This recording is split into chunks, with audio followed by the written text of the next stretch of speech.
অপহরণের পর নিজ বুদ্ধিতে বাড়ি ফিরল ৮ বছরের শিশু। ও বলছে ওর ফোনে টাকা নেই, তারপর ও টাকা পড়তে গেছে, তারপর আমি দৌড় দিয়ে একটা অটো উঠছি, অটো থেকে আমি এসে পড়েছি। আমি বলছি আঙ্কেল আমাকে সিনা হসপিটালের সামনে রেখে দিয়েন, তারপর উনি সিনা হসপিটালের সামনে রেখে দিয়েছে। বাবার কর্মচারী অপহরণ করেছিল শিশুটিকে।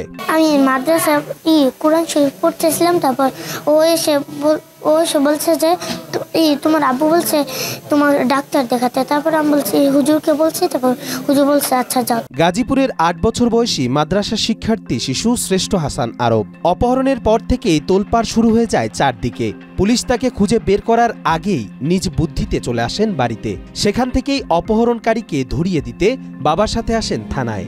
সেখানে এসে মধুর কণ্ঠে কুরআন তেলাওয়াত করে সবাইকে তাক লাগিয়ে দেন সে।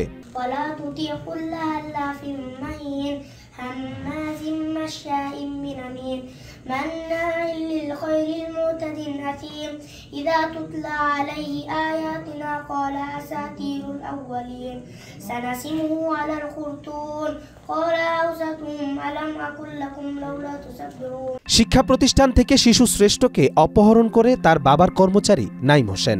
অপহরণকারী গাজীপুর সদর উপজেলার বাড়িয়া ইউনিয়নের বলদা এলাকার রুহুল আমিনের ছেলে। শ্রেষ্ঠকে অপহরণের পর বাবাকে ফোন করে মুক্তিপণ দাবি করে। ফোন দিয়ে বলল যে তুই কোথায়, তোর ছেলে আমার হাতে। আমি হুজুরকে বললাম যে হুজুর আমার ছেলে কোথায়।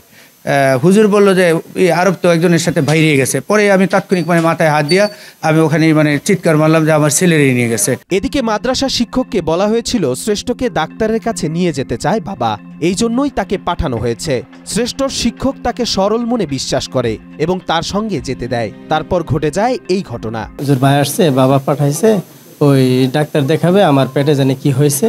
আবার সে সকালে জিজ্ঞেস করছিলাম, আসতে দেরি করছিল, বলল যে বমি হয়েছে, তো সেই জন্য একটু দেরি হয়েছে আসতে।